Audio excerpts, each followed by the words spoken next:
최근 몇 해에 걸쳐서 JFET라고 하는 접합형 전개효과 트랜지스터 직류 전압을 거는 것, 즉 바이어스 회로에 대해서 살펴봤는데요. 두 가지를 먼저 살펴봤어요. 한 가지는 이쪽에 보이는 고정 바이어스 회로고요. 그 다음에 두 번째로는 자기 바이어스 회로에 대해서 설명을 드렸는데요.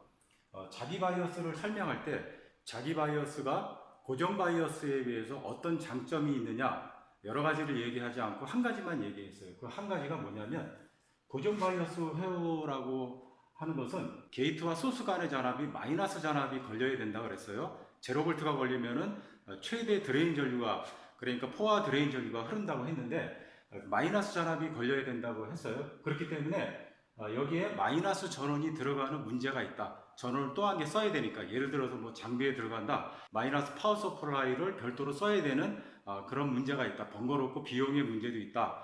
그래서 자기 바이어스 같은 경우는 자기 스스로가 바이어스를 걸어주는 그런 회로이기 때문에 고정 바이어스처럼 마이너스 전원을 쓸 필요 없이 자기 바이어스를 설명하면서 소스에 저항을 하는 놈으로 인해서 자기 스스로가 전원을 쓰지 않고, 마이너스 전원을 쓰지 않고도 바이어스를 걸어줄 수 있다. 그런 장점이 있다고 말씀을 드렸어요. 자, 그런데 우리가 한 가지 더 분석의 길로 좀 더 들어가야 되는데, 어떤 거냐면 양극형 접합 트랜지스터 BJT에 세 개의 바이어스 회로가 있다고 그랬어요. 고정 바이어스 회로, 그 다음에 이미터 바이어스 회로, 그 다음에 전압분배 바이어스 회로, 세 개가 있다고 했는데, 우리가 어디에 중점을 두고 회로가 좋다 나쁘다를 판단을 했냐 하면은, 전류 증폭률이 변화가 심한데, 전류 증폭률이 변화가 심함에도 불구하고 어떤 것이 회로적으로 안정하게 동작하느냐, 그 관점에서 전압분배 바이어스가 가장 안정적으로 동작한다라고 하는 결론을 내렸어요. 그러면 JFET 바이어스 회로를 볼 때 어떤 게 더 안정적으로 동작하냐라고 하는 관점에서 조금 들여다볼 필요가 있어요. 드레인 전류를 우리가 구할 때 포화 드레인 전류로 우리가 드레인 전류를 구하는 식을 세웠어요. 이렇게 됐었죠. 드레인 전류는 포화 드레인 전류에다가 1 핀초프 전압, 게이트 소스 간의 전압, 자승. 이 식에서 보면은 드레인 전류를 구할 때 포화 드레인 전류가 어떤 영향을 미칠 수 있어요. 물론 핀초프 전압하고 게이트 소스 간의 전압도 영향을 미치지만, 많이 영향을 미치는 것은 IDSS라고 볼 때, 그러면 IDSS가 ID, 그러니까 드레인 전류에 영향을 많이 준다. 자, 그런데 우리가 한 가지 생각해야 될 건 뭐냐면, 각 JFET의 소자마다 IDSS, 즉 포화 드레인 전류 값을 우리가 확인할 수 있는데, 예를 들어서 스위치로 많이 사용하는 EN43 관화, 우리가 EN43 관화를 많이 인용했죠. 이런 것 같은 경우는 최소값하고 최대값이 있어요. 예를 들어서 최소값이 있고 최대값이 있는데, IDSS, 포화 드레인 전류의 최소값하고 최대값이 있어요. 예를 들어서 EN43 관화 같은 경우는 50에서 150까지 3배가 차이가 나죠. 50을 기준으로 해서 최대 150까지니까 이거 미리암페어예요. 주로 EN43 구하나 같은 경우는 스위치로 많이 사용하기 때문에 드라이브되는 전류값이 크죠. 이게 어떤 의미를 갖는지 제가 설명을 드렸는데, 이 소자 EN43 구하나를 생산을 많이 할 거예요. 똑같은 EN43 구하나 소자를 많이 생산을 하는데, 그 중에 어떤 거를 재보니까 최소 50mA IDSS가, 그 다음에 또 어떤 거를 골라보니까 150mA가 나와요. 그러니까 소자 내 EN43 구하나를 생산할 때 그 소자 내에서 최소값, 최대값이 이렇게 차이가 많아요. 자, 그런데 우리가 만약에 IDSS를 100으로 놓고 우리가 ID를 얼마쯤 흐른다고 계산을 하고 거기에 바이어스 포인트를 정했어요. 자, 그런데 100으로 우리가 생각하고 설계를 했는데 EN43 구하나를 어떤 거를 이렇게 썼는데 50이 나왔다. 그럼 100하고 50 사이는 50mA가 차이가 있잖아요. 자, 그러면 우리가 설계하는 것대로 ID, 드레인 전류가 나오지는 않을 거라고요. 그렇게 변화가 심하다면 안정에 좀 문제가 있을 수 있다는 얘기죠. 자, 이거는 재료지만, 예를 들어서 우리가 프리앰프로 사용하는 거, 예를 들어서 2SK30ATM이라고 하는 디바이스가 있어요. 이건 프리앰프로 사용하는 건데 0.3mA에서 6.5mA까지. 이렇게 생각하면 20배가 넘죠. 이렇게 차이가 많이 나요. 자, 그러면 우리가 아무거나 써도 이런 IDSS, 포화 드레인 전류가 변한다고 해도 그거에 영향을 덜 받는 바이어스 회로를 선택하는 게 최적이겠죠. 자, 그럼 우리가 예측을 하건대 고정 바이어스 회로보다는 자기 바이어스 회로, 자기 바이어스 회로가 IDSS, 포화 드레인 전류가 변한다고 해도 영향을 덜 받겠다, 그렇게 예측이 되죠. 그런데 우리가 그렇게 예단하는 것보다 값을 넣어서 실제로 계산해서 IDSS가 많이 변한다고 하더라도 이것이 안정적으로 동작한다 라고 하는 것을 계산해서 확인하면 더 확실하겠죠. 그럼 여러분들이 회로를 볼 때 더 확실하게 이것이 어느 면에서 깔끔하게 좋다, 이렇게 알 수 있는 거예요. 그래서 우리가 수치를 넣어서 한번 구체적으로 계산해서 고정 바이어스 회로보다는 자기 바이어스 회로가 좀 더 안정적으로 동작한다, 그거를 확인하는 시간을 한번 갖도록 하겠습니다. 자, 그러면 우리가 포화 드레인 전류 값을 구체적으로 넣어서 포화 드레인 전류에 따라서 드레인 전류 값이 어떻게 변하는지 고정 바이어스하고 자기 바이어스 두 개를 한번 비교해 보도록 하겠습니다. IDSS가 10mA일 때하고 5mA, 10m를 따지면 50%가 변한 거죠. 자, 그러면 ID는 이게 고정일 때하고 그 다음에 ID는 자기 바이어스 때하고 두 개를 한번 비교해 보도록 하겠습니다. 그러면 이게 IDSS가 10mA고 그 다음에 핀초프 전압을 마이너스 6V라고 정하자고요. 고정 바이어스는 VGS를 마이너스 3V로 우리가 임의로 잡아요. 그래서 이렇게 됐을 때 한번 포화 드레인 전류가 변하는 거에 따라서 드레인 전류가 얼마나 변하는지 한번 보도록 하겠습니다. 일단 고정 바이어스를 먼저 계산을 해보자고요. 그래서 ID 이꼴 IDSS 1 마이너스 VP의 VGS 자승이 되겠죠. IDSS가 10mA일 때를 보자고요. 그러면 10mA죠. 1 마이너스 핀초프 전압은 마이너스 6V, 마이너스 6V. 그 다음에 VGS 전압은 마이너스 3V, 마이너스 3V가 되겠죠. 자승. 그러면 이거는 10mA 1 마이너스 이건 2분의 1이니까 2분의 1이 되겠죠. 자승. 이거는 4분의 1.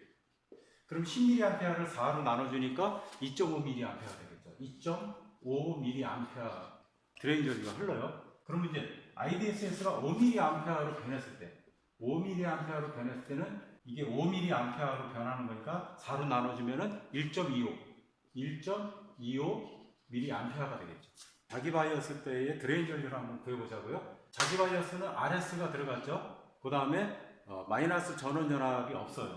그래서 RS가 들어갔기 때문에 이 식이 바뀌는데 어떻게 바뀌냐면 ID 이꼴 IDSS 1 마이너스 VP VGS가 마이너스 ID 곱하기 RS니까 마이너스 ID 곱하기 RS 이 자승이 되겠죠? 자, 그런데 여러분들이 이 식을 풀 때는 근이 두 개 나온다고 그랬어요. 그래서 IDSS보다 벗어나는 거는 우리가 버린다 그랬고, 또 한 가지는 여기는 전압으로 나눠주는 거기 때문에 차원이 없어요. 그냥 곱해주면 되는데 여기서는 미리암페어 단위이기 때문에 미리암페어 단위로 맞춰줘야 돼요. 그걸 좀 주의하시라고 그랬죠? 자, 그럼 IDSS가 10mA일 때를 보자고요.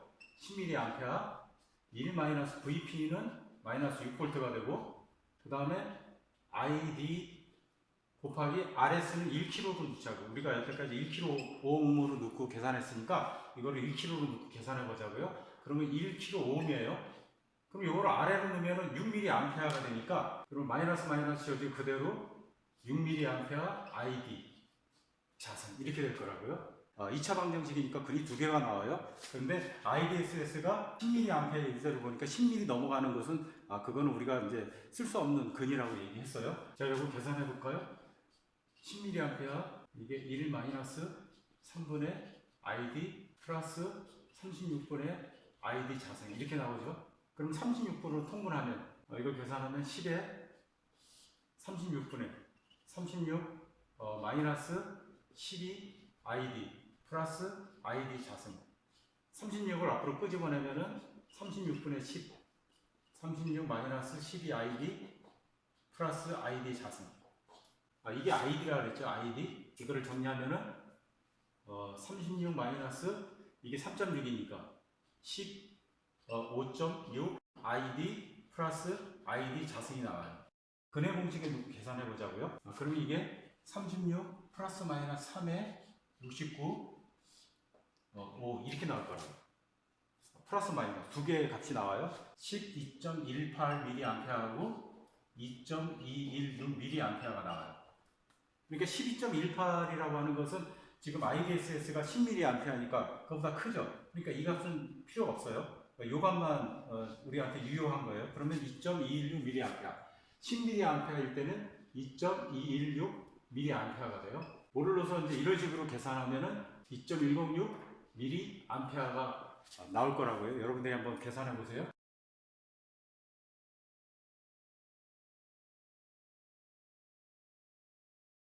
이거를 우리가 퍼센테이지로 따져보자고요. 10mA에서 5mA로 포화 드레인 전류가 바뀌었을 때 고정 바이어스 회로 때는 이게 2.5에서 1.25 반으로 줄었죠. 이게 변화량이 한 50%가 돼요. 그 다음에 이거를 계산하면은 2.216 대 2.210을 100 대 x로 하면 x는 약 한 5% 정도가 나올 거예요. 그래서 5%. 물론 수점이 나오는데 그 반올림에서 5% 나와요. 4. 얼마 나오는데 IDSS가 10mA에서 5mA로 바뀌었을 때 고정 바이어스하고 자기 바이어스가 얼마나 그 영향을 받느냐, 이거는 많이 받고 이거는 적게 받는다. 따라서 이거보다는 이게 더 개선된 회로다, 우리가 그렇게 알 수가 있는 거예요. 포화 드레인 전류의 제조 편차가 예를 들어서 이렇게 차이가 났을 때 고정 바이어스 회로보다는 자기 바이어스 회로가 영향을 덜 받는다, 우리가 그렇게 이제 결론 내릴 수 있을 거예요. 자, 그러면은 이제 우리가 또 하나 안정성에 대해서 좀 더 짚어봐야 될 게 있어요. 이거는 회로가 좀 더 안정하구나 라고 직관적으로 알 수가 있어요. 이제 어떤 거냐면, 반도체라고 하는 것은 온도에 따라서 변화가 심해요. 그래서 예를 들어서 온도가 심하게 변해가지고 여기에 ID가 변했다고 생각했을 때 자기 바이어스는 ID 변화를 최소화시키는지 그 메커니즘을 한번 보자는 거예요. 이 저항 하나 단계 큰 역할을 한다는 거예요. 그러면 이 저항에 의해서 이 ID가 우리가 어떤 외부적인 요인에 의해서 바뀌었을 때 많이 변한 드레인 전류를 적게 다시 만들어주는, 말하자면 자동적으로 자기 스스로가 보정하는, 변화가 크지 않게 만드는 그런 제어라고 볼 수가 있어요. 우리가 그걸 한번 보자고요. 그 메커니즘을 보자는 거예요. 우리가 앞에서 자기 바이어스의 소스에 붙어 있는 이 저항 하나 때문에 데이터북에 나오는 것처럼 포화 드레인 전류가 많이 변한다고 해도 이 회로에 의해서 그 변화를 적게 받는다라고 하는 것을 알았어요. 그럼 우리가 또 한 가지 이제 살펴봐야 될 게 뭐냐면, 그러면 이 RS 저항에 의해서 외부적으로 어떤 온도나 이런 변화가 있을 때 ID가 변했어요. 우리가 설계한 대로 되지 않고 좀 늘어났어요. 그랬을 때 이 ID 전류를 우리가 설계한 대로 다시 되돌리는 그런 자기 제어의 어떤 그 메커니즘을 이 RS 저항이 어떻게 하는지를 우리가 살펴볼 거예요. 자, 예를 들어서 여기 ID 전류가 흘러요. ID 전류가 흐르는데 ID 전류는 IS 전류하고 똑같죠. 드레인 전류는 소스에 흐르는 전류하고 똑같게 되겠죠. 자, 그런데 처음에 ID 전류가 흐를 때 여기 VS 전압이 걸릴 거라고요. 그게 처음에는 한 마이너스 1.0V라고 생각하자고요. VGS 간 전압. 그러니까 VGS 간 전압은 예를 들어서 마이너스 1.0V라고 우리가 가정을 하자고요. 이게 우리가 설계한 값이에요. 그랬을 때 1.0일 때 예를 들어서 대충 한 ID는 30mA가 흐른다고 이렇게 설계를 한 거예요. 트랜지스터는 온도에서 영향을 많이 받으니까 온도에서 ID 전류가 늘었어요. 이 바이어스 전압에 따라서 늘어난 게 아니고 이 트랜지스터 자체의 열을 받아가지고 이게 드레인 전류가 늘어난 거예요. 일단 특성 그래프하고는 상관이 없다고 생각해야 돼요. 그래서 늘어났어요. 그러면 VS 전압이 이게 더 커지겠죠.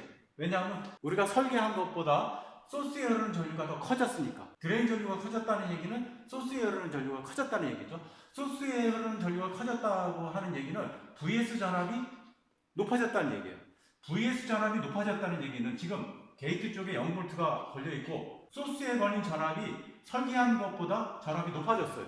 그것을 우리가 VGS가 마이너스 1.5V로 늘어났다고 생각해보자 이거죠. 외부의 요인에 의해서 드레인 전류가 높아지고 드레인 전류가 높아지면 소스에 흐르는 전류가 높아졌죠. 그러면 소스에 흐르는 전류가 높아지면 VS 전압이 늘어날 거라고요.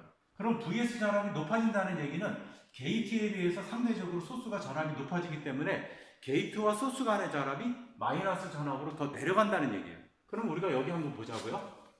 우리가 설계는 VGS가 마이너스 1.0V로 이제 했는데 이것이 외부적인 요인에 의해서 마이너스 1.5V로 늘어났어요.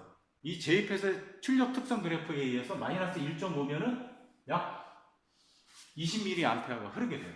그러면 이때 ID 전류가 20mA로 떨어지게 돼요. 자, 이것은 우리가 지금 고정적으로 생각하는데 ID 전류가 늘어나서 VS 전압이 높아지고 게이트와 소스 간의 전압이 높아져서 VGS 전압이 마이너스 전압으로 더 내려가겠죠? 더 내려갈 때 ID 전류가 이 전압에 의해서 줄어들기 때문에 외부의 요인에 의해서 올라갔던 전류가 다시 게이트와 소스 간의 전압이 마이너스 전압으로 더 커지기 때문에 이것은 점점 그 올라갔던 게 내려가겠죠. 다시 설계한 대로 되면은 뭐 원위치 됐다고 우리가 생각해 보자고요. 그래서 외부적인 요인에 의해서 드레인 전류가 높아졌다고 하더라도 소스에 있는 이 저항 때문에 자체적으로 드레인 전류가 외부적인 요인에 의해서 늘어난 것을 다시 설계한 대로 원위치 시킬 수 있는, 자동적으로 제어할 수 있는 그런 메커니즘이 여기서 발생하는 거예요. 바로 소스에 달린 이 저항 하나 때문에. 자기 바이어스에서 소스에 달린 이 저항 하나가 IDSS 변화에 의해서 많이 영향을 받지 않게 하거니와, 또 한 가지는 외부적인 요인에 의해서 ID 전류가 늘어난다고 하더라도 소스에 달린 이 저항 때문에 외부적인 요인에 의해서 늘어난 드레인 전류를 다시 설계한 대로 올려준다고 하는 것, 자체 제어한다는 것, 그런 걸 알면 이 소스에 있는 이 저항이 여러 가지 역할을 하는구나, 존재 이유가 어떤 건지 여러분이 알고 보는 거하고 모르고 보는 것은 다르니까 이런 사항들은 여러분들이 기억할 만한 사항이라고 생각이 들어요.